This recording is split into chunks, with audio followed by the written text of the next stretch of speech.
Hi everyone, today we'll talk about how to fix or how to solve quality on Facebook. To know how to fix or how to solve quality on Facebook app, you should just go to settings. As you see, and you can click.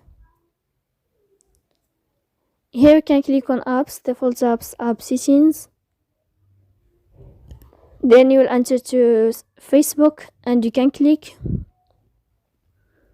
After that you can click on first stop and you can click OK. Here we'll enter to the window of storage. Then you can click clear cache. Don't click clear data because that can cause the errors in your app. In the end, you can turn off your Wi-Fi and you can wait a moment to turn on your Wi-Fi again. So please don't forget to support us by like and subscribe. See you next time in another video.